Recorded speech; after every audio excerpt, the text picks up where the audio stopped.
एक मासूम बच्ची को दुनिया की सबसे बड़ी सच्चाई से अनजान रखा जा रहा था। उसकी माँ हर दिन मुस्कुराकर उसे मजबूत बनने की सीख देती थी, लेकिन उसके अपने दिल में एक ऐसा राज छिपा था जो सब कुछ बदल सकता था। दूसरी तरफ कुछ लोग एक खतरनाक मिशन की तैयारी कर रहे थे, और इस मिशन का सबसे अहम हिस्सा बनने वाला था एक ऐसा इंसान जिस पर कोई शक तक नहीं करता था। लेकिन असली सवाल ये है कि आखिर विक्रांत कहाँ है, और क्यों एक माँ उसे खोजने के लिए हर पल तड़प रही है। कहानी में आगे जो होने वाला है वो किसी ने सपने में भी नहीं सोचा होगा। कमरे में सुबह की हल्की धूप खिड़की से अंदर आ रही थी। माहौल बाहर से बिल्कुल सामान्य दिखाई दे रहा था, लेकिन उस घर की दीवारों के बीच कई ऐसे दर्द छिपे थे जिन्हें कोई नहीं देख सकता था। छोटी सी बच्ची अपने खिलौनों के साथ बैठी हुई थी। उसकी आंखों में मासूमियत थी, चेहरे पर मुस्कान थी, और उसे इस बात का बिल्कुल अंदाजा नहीं था कि उसकी माँ हर दिन किस लड़ाई से गुजर रही है। उसकी माँ प्यार से उसके सामने एक गिलास रखती है और मुस्कुराते हुए कहती है, ज्यादा मत सोचो, ये स्मूदी पी लो, तुम्हें अच्छा लगेगा, फिर खेलना और उसके बाद होमवर्क करना। बच्ची भी मासूमियत से सिर हिलाकर हामी भर देती है। उसके लिए ये एक सामान्य दिन था, लेकिन उसकी माँ के लिए हर दिन एक परीक्षा जैसा था। जब बच्ची स्मूदी पीने लगती है तो माँ उसे गौर से देखती रहती है। उसकी आंखों में प्यार था, लेकिन उसी प्यार के पीछे एक गहरी चिंता भी छिपी हुई थी। वह जानती थी कि उसकी बेटी अभी बहुत छोटी है, इतनी छोटी कि दुनिया की सच्चाइयों को समझ भी नहीं सकती। लेकिन वह ये भी जानती थी कि हमेशा उसे अपनी बाहों में छुपाकर नहीं रखा जा सकता। माँ धीरे से उसके सिर पर हाथ फेरती है और मन ही मन सोचती है, तुम अभी बहुत छोटी हो, लेकिन मुझे तुम्हें मजबूत बनाना होगा, क्योंकि एक दिन तुम्हें इस दुनिया का सामना खुद करना पड़ेगा। उसके चेहरे पर मजबूती दिखाई देती है, लेकिन अगले ही पल उसकी आंखों में दर्द उतर आता है। उसका मन अचानक कहीं और पहुंच जाता है, एक ऐसे इंसान की याद में जो ना जाने कहाँ था। उसकी आंखें नम हो जाती है। वह खिड़की के पास जाकर खड़ी हो जाती है। बाहर सड़क पर लोग अपने अपने कामों में व्यस्त थे, लेकिन उसकी दुनिया जैसे ठहर गई थी। वह आसमान की तरफ देखती है और मन ही मन बुदबुदाती है, काश मैं तुम्हें ढूंढ पाती, विक्रांत। बस एक इशारा कर दो कि तुम कहाँ हो। विक्रांत का नाम लेते ही उसके चेहरे पर कई भाव एक साथ दिखाई देते हैं, उम्मीद, दर्द, बेचैनी और डर। ऐसा लगता था जैसे विक्रांत का गायब होना सिर्फ एक इंसान का लापता होना नहीं था, बल्कि उससे जुड़ा कोई बहुत बड़ा रहस्य था। उधर शहर के दूसरे कोने में कुछ लोग एक गुप्त योजना पर काम कर रहे थे, एक ऐसा काम जो बेहद जोखिम भरा था। कमरे में मौजूद सभी लोग गंभीर दिखाई दे रहे थे। हर कोई जानता था कि एक छोटी सी गलती सब कुछ बर्बाद कर सकती है। तभी वहां मौजूद एक आदमी बोलता है, हर बार की तरह इस बार भी कंसाइनमेंट अभिमन्यु लेकर जाएगा। कमरे में बैठे सभी लोगों की नजरें अभिमन्यु की तरफ घूम जाती है। अभिमन्यु के चेहरे पर हमेशा की तरह बेफिक्री दिखाई दे रही थी। वह ऐसा इंसान था जिसे देखकर कोई ये नहीं सोच सकता था कि वह किसी खतरनाक खेल का हिस्सा हो सकता है। यही उसकी सबसे बड़ी ताकत थी। लोग उसे मस्तमौला समझते थे, एक ऐसा आदमी जो हर समय मजाक करता है, हंसता है और जिंदगी को हल्के में लेता है। लेकिन सच इससे बिल्कुल अलग था। उसकी इसी छवि की वजह से उस पर कोई शक नहीं करता था। कमरे में मौजूद एक व्यक्ति मुस्कुराकर कहता है, यही तो फायदा है इसका, कोई इसकी तरफ देखेगा तक नहीं। अभिमन्यु भी हल्की सी मुस्कान देता है, लेकिन उसकी आंखों में कुछ और ही चल रहा था। वह जानता था कि इस बार मामला पहले जैसा नहीं है, इस बार खतरा बहुत बड़ा था। मिशन की तैयारी तेजी से चल रही थी। हर कोई अपने हिस्से का काम पूरा करने में लगा था। तभी अभिमन्यु किसी को अपनी तरफ घूरते हुए देखता है। वह तुरंत झल्लाकर कहता है, क्या देख रहे हो, जाओ अपना काम करो, जल्दी निकलना है। उसकी आवाज में नाराजगी थी, लेकिन शायद उसके अंदर छिपी बेचैनी भी बाहर आने लगी थी। कुछ देर बाद माहौल थोड़ा हल्का होता है। तभी एक आदमी उत्साह से अभिमन्यु के पास आता है और कहता है, भाई साहब, इस बार मैं पूनम शेरपुर जाऊंगा तो आपके लिए दवा लेकर आऊंगा। अभिमन्यु हैरानी से उसकी तरफ देखता है। वह आदमी आगे कहता है, हमारे गोल्डी ने बताया है, वहाँ एक वैद्य जी है, बड़े बड़े डॉक्टर जो नहीं कर पाते, उनकी दवा वो कर देती है, सब ठीक हो जाएगा। उसके चेहरे पर उम्मीद साफ दिखाई दे रही थी, जैसे वह सच में किसी चमत्कार पर भरोसा कर बैठा हो। लेकिन अभिमन्यु के चेहरे पर मुस्कान नहीं आती। वह गहरी सांस लेकर कहता है, मेरी नहीं, अपनी फिक्र कर बेवकूफ। उसकी बात सुनकर सामने वाला व्यक्ति चौंक जाता है। अभिमन्यु की आंखें अचानक गंभीर हो जाती है। फिर वह धीमी लेकिन डर पैदा कर देने वाली आवाज में कहता है, जिस औरत ने अपने पति को व्हीलचेयर पर पहुंचा दिया, वो तुम्हारा क्या हाल करेगी, इसका अंदाजा भी नहीं है तुम्हें। ये सुनते ही वहां सन्नाटा छा जाता है। हर किसी के चेहरे पर हैरानी फैल जाती है। आखिर वो औरत कौन थी? क्या सच में उसने अपने पति को उस हालत तक पहुंचाया था? और सबसे बड़ा सवाल, क्या इस रहस्य का कोई संबंध विक्रांत के गायब होने से था? क्योंकि कहानी के सभी धागे धीरे धीरे एक ही दिशा में जुड़ते नजर आ रहे थे, लेकिन अभी तक किसी को अंदाजा नहीं था कि आगे आने वाला सच इतना खतरनाक होगा कि कई जिंदगियां हमेशा के लिए बदल जाएंगी। अभिमन्यु की बात सुनकर कमरे में मौजूद सभी लोग एक दूसरे का चेहरा देखने लगे। कुछ पल पहले तक जो माहौल हल्का फुल्का था वह अचानक भारी हो गया था। किसी ने कुछ नहीं कहा, लेकिन सबके मन में एक ही सवाल घूम रहा था, आखिर वह औरत कौन थी जिससे अभिमन्यु तक सावधान रहने की सलाह दे रहा था। अभिमन्यु ने धीरे से अपनी नजरें झुका ली। ऐसा लग रहा था जैसे उसने अनजाने में कोई ऐसी बात कह दी हो जिसे अभी सामने नहीं आना चाहिए था। लेकिन सच यह था कि उसके दिमाग में पिछले कई महीनों की घटनाएं बार बार घूम रही थी। उसे महसूस हो रहा था कि हालात तेजी से बदल रहे हैं और इस बार खतरा पहले से कहीं ज्यादा बड़ा है। दूसरी तरफ उसी समय विक्रांत को खोज रही वह महिला अपनी बेटी को स्कूल भेजने की तैयारी कर रही थी। उसने चेहरे पर मुस्कान जरूर ओढ़ रखी थी, लेकिन उसके भीतर का डर हर गुजरते दिन के साथ बढ़ता जा रहा था। जैसे ही बेटी स्कूल के लिए निकली, उसने दरवाजा बंद किया और तुरंत अपनी अलमारी के अंदर छिपा एक छोटा सा डिब्बा बाहर निकाला। डिब्बे के अंदर कुछ पुरानी तस्वीरें, कुछ कागज और एक टूटा हुआ लॉकेट रखा था। उसने कांपते हाथों से एक तस्वीर उठाई। तस्वीर में वो खुद थी, उसके साथ विक्रांत था और दोनों के चेहरे पर ऐसी खुशी थी जैसे जिंदगी में कभी कोई परेशानी आई ही न हो। महिला की आंखें भर आईं। उसने तस्वीर को सीने से लगा लिया। तुम आखिर कहाँ हो, विक्रांत? उसने धीरे से कहा, लेकिन इस बार उसके मन में सिर्फ यादें नहीं थी, एक डर भी था, क्योंकि उसे लगने लगा था कि विक्रांत सिर्फ लापता नहीं हुआ है, उसके साथ कुछ बहुत बड़ा हुआ है। पिछले कुछ दिनों से उसे अजीब अजीब संकेत मिल रहे थे। कभी कोई अनजान नंबर से कॉल करता और बिना कुछ बोले फोन काट देता, कभी कोई उसका पीछा करता हुआ दिखाई देता, और कभी कभी उसे ऐसा लगता जैसे कोई दूर से उस पर नजर रख रहा हो। पहले उसने इन बातों को अपना वहम समझा, लेकिन अब उसे यकीन होने लगा था कि मामला बहुत गंभीर है। उसी समय उसका फोन बजा। स्क्रीन पर कोई नंबर नहीं दिख रहा था, सिर्फ अननोन कॉलर लिखा हुआ था। महिला कुछ सेकंड तक फोन को देखती रही। उसका दिल तेजी से धड़कने लगा। फिर उसने कॉल रिसीव कर ली। हेलो। कुछ सेकंड तक दूसरी तरफ पूरी खामोशी रही। फिर एक धीमी आवाज सुनाई दी, अगर विक्रांत को जिंदा देखना चाहती हो तो सवाल पूछना बंद कर दो। महिला के पैरों तले जमीन खिसक गई। वह कुछ बोल पाती, उससे पहले कॉल कट चुकी थी। उसका पूरा शरीर कांपने लगा, क्योंकि यह पहली बार था जब किसी ने साफ शब्दों में विक्रांत का नाम लिया था। इसका मतलब एक बात तो तय थी, विक्रांत जिंदा हो सकता था, लेकिन वह किन लोगों के कब्जे में था और क्यों? उधर अभिमन्यु अपनी यात्रा की तैयारी में लगा हुआ था। कंसाइनमेंट लेकर जाना उसके लिए कोई नई बात नहीं थी। वह पहले भी कई बार यह काम कर चुका था, लेकिन इस बार उसे एक अजीब बेचैनी महसूस हो रही थी। जब वह गोदाम से बाहर निकल रहा था, तभी पीछे से एक बुजुर्ग आदमी ने उसे आवाज दी, अभिमन्यु। वह रुका और पीछे मुड़ा। बुजुर्ग धीरे धीरे उसके पास आए। उनकी आंखों में चिंता साफ दिखाई दे रही थी। बेटा, इस बार संभल कर जाना। अभिमन्यु हल्का सा मुस्कुराया। इतनी चिंता क्यों कर रहे हो? बुजुर्ग ने गहरी सांस ली, क्योंकि इस बार सामने वाले लोग बदल चुके हैं। यह सुनते ही अभिमन्यु का चेहरा गंभीर हो गया। क्या मतलब? बुजुर्ग ने इधर उधर देखा और धीमी आवाज में कहा, जिस आदमी से तुम मिलने जा रहे हो वह सिर्फ मोहरा है, असली खिलाड़ी कोई और है। कौन? बुजुर्ग ने जवाब नहीं दिया। कुछ पल तक खामोश रहने के बाद उन्होंने कहा, जब तक सच सामने आएगा शायद बहुत देर हो चुकी होगी। इतना कहकर वह वहां से चले गए। अभिमन्यु उन्हें जाता हुआ देखता रहा। उसके मन में अब पहले से ज्यादा सवाल पैदा हो चुके थे। उसी शाम वह अपने मिशन पर निकल पड़ा। रास्ता लंबा था, चारों तरफ सुनसान इलाका फैला हुआ था। सूरज धीरे धीरे ढल रहा था, आसमान का रंग लाल होने लगा था, लेकिन अभिमन्यु का ध्यान रास्ते पर नहीं था। उसके दिमाग में बार बार वही बातें घूम रही थी। वह रहस्यमयी औरत, विक्रांत का गायब होना, अज्ञात खतरा, और वह चेतावनी कि असली खिलाड़ी अभी सामने नहीं आया है। तभी अचानक उसकी नजर रियर व्यू मिरर पर पड़ी। एक काली गाड़ी काफी देर से उसके पीछे चल रही थी। पहले उसे लगा यह संयोग होगा, लेकिन कुछ किलोमीटर बाद भी गाड़ी पीछे ही बनी रही। अब उसे यकीन हो गया कि कोई उसका पीछा कर रहा है। उसने अपनी रफ्तार बढ़ा दी। पीछे वाली गाड़ी ने भी रफ्तार बढ़ा दी। अभिमन्यु की आंखें सिकुड़ गई।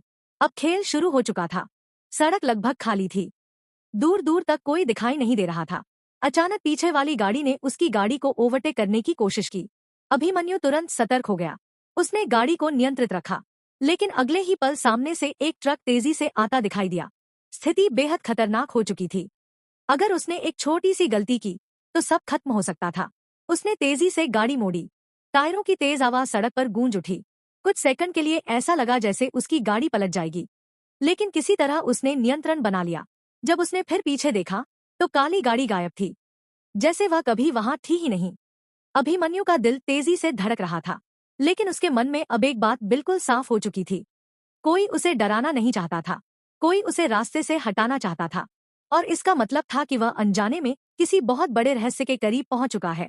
लेकिन उसे अभी यह नहीं पता था कि उसी समय कहीं दूर एक अंधेरे कमरे में बैठा एक शख्स उसकी हर गतिविधि पर नजर रख रहा था।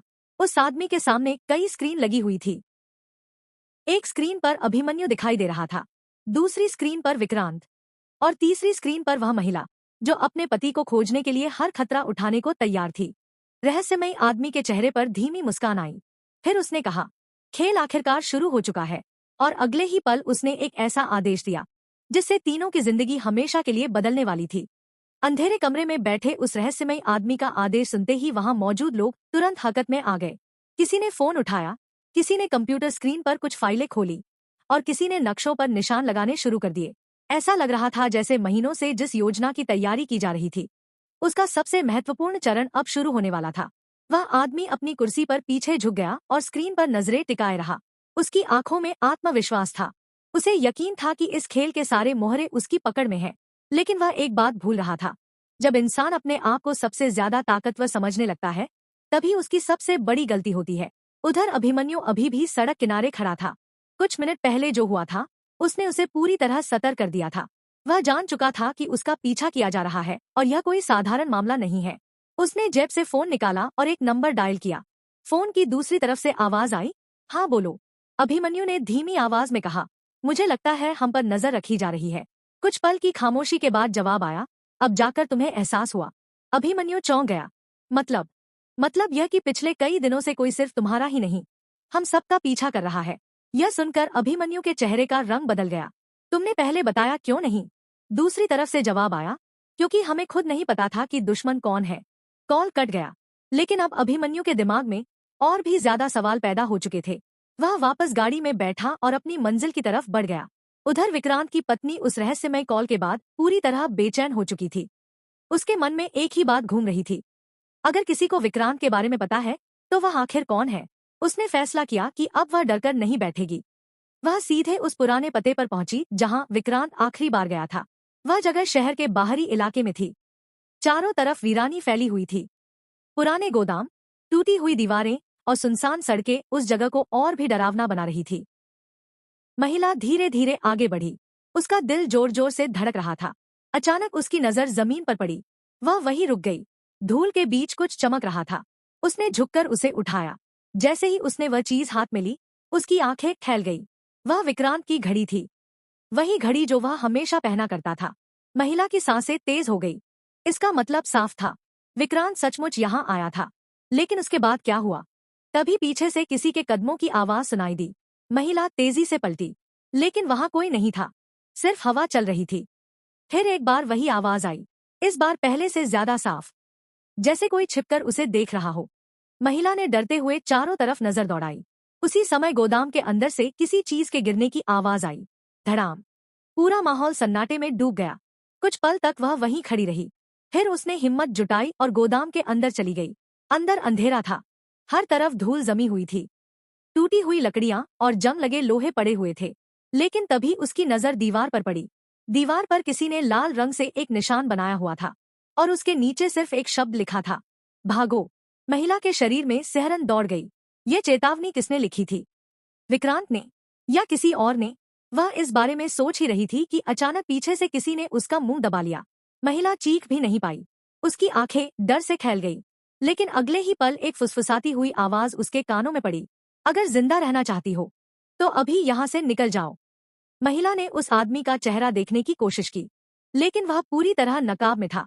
कुछ सेकंड बाद उसने महिला को छोड़ दिया और अंधेरे में गायब हो गया। महिला स्तब्ध रह गई।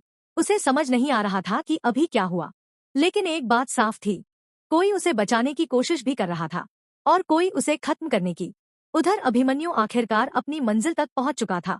ये एक पुराना फार्म हाउस था। बाहर से देखने में यह पूरी तरह वीरान लग रहा था, लेकिन जैसे ही वह अंदर गया, उसे एहसास हो गया कि यहाँ कुछ बहुत बड़ा छिपा हुआ है। कमरे में कई लोग मौजूद थे, सभी के चेहरे तनाव से भरे हुए थे। तभी एक आदमी उसके पास आया। कंसाइनमेंट लाए हो? अभिमन्यु ने सिर हिला दिया, लेकिन जैसे ही उसने बैग आगे बढ़ाया, उसकी नजर सामने बैठे एक शख्स पर पड़ी। उस आदमी को देखते ही अभिमन्यु के होश उड़ गए।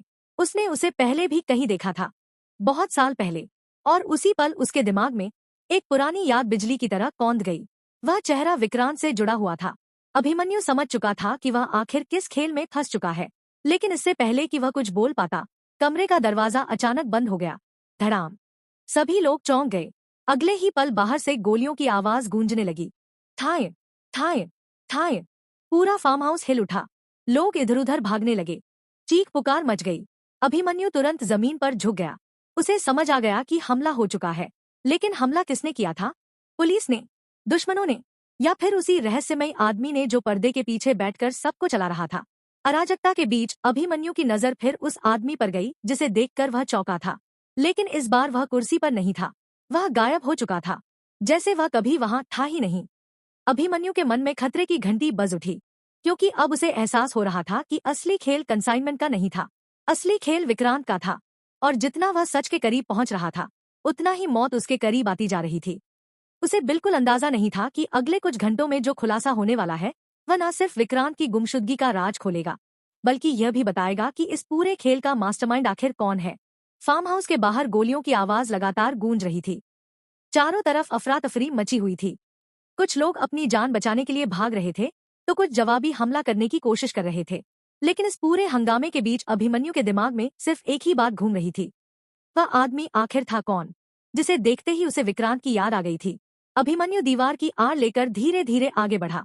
उसके आसपास चीखें, भागते कदमों की आवाजें और टूटते शीशों की खनक सुनाई दे रही थी।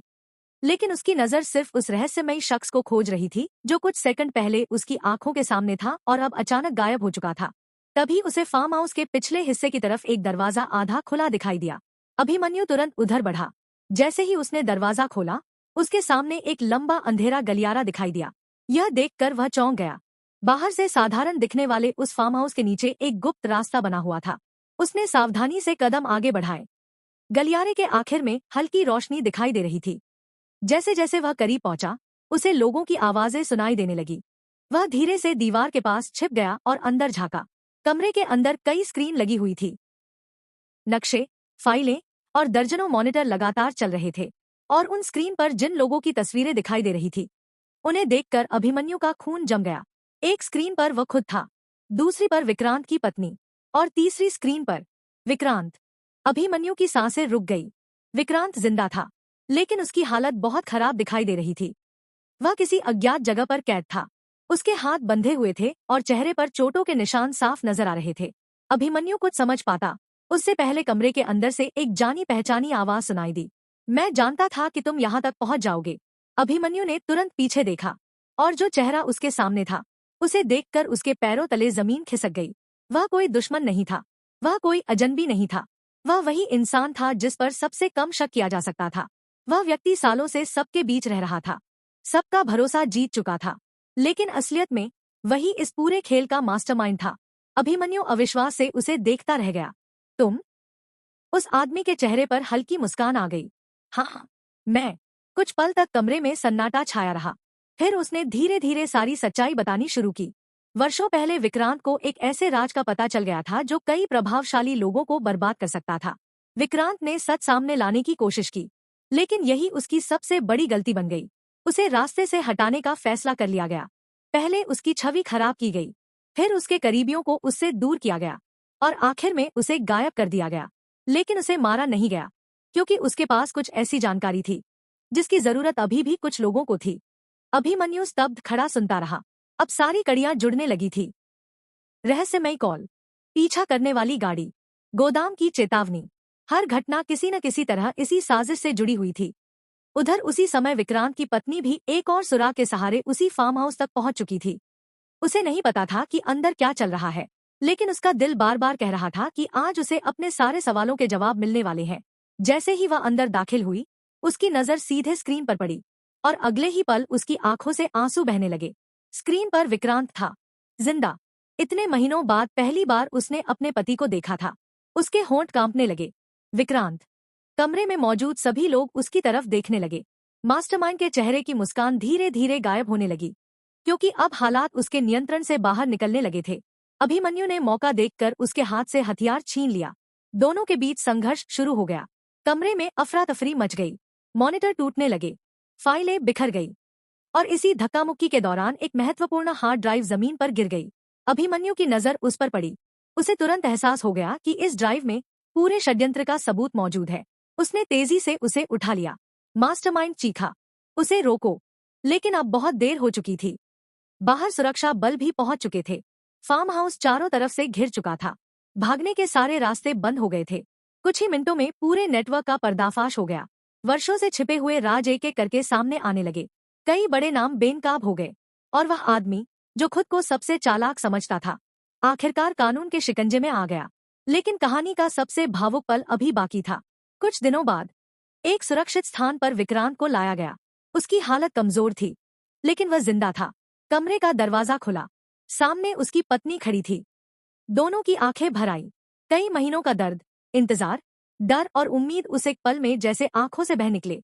कोई शब्द नहीं बोले गए, क्योंकि कभी कभी भावनाएं शब्दों से कहीं ज्यादा ताकतवर होती है।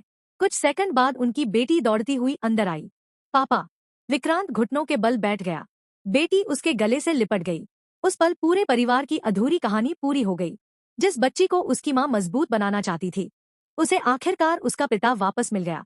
और विक्रांत की पत्नी को वह जवाब मिल गया जिसकी तलाश में उसने हर खतरा उठाया था। लेकिन इस कहानी की सबसे बड़ी सीख यही थी कि सच चाहे कितने भी अंधेरे में क्यों न छिपा हो, एक दिन वह सामने जरूर आता है। झूठ कुछ समय के लिए जीत सकता है, डर लोगों को कुछ समय के लिए चुप करा सकता है, लेकिन सच्चाई को हमेशा के लिए कैद नहीं किया जा सकता। और शायद यही वजह है कि आखिर में जीत उसी की हुई जिसने हार नहीं मानी, जिसने उम्मीद नहीं छोड़ी और जिसने हर खतरे के बावजूद सच की तलाश जारी रखी। यही खत्म होती है यह रहस्यमयी, भावनात्मक और सस्पेंस से भरी कहानी। लेकिन आखिरी सवाल अब भी बाकी है। अगर विक्रांत को उस राज का पता न चलता, तो क्या यह पूरा खेल कभी दुनिया के सामने आ पाता?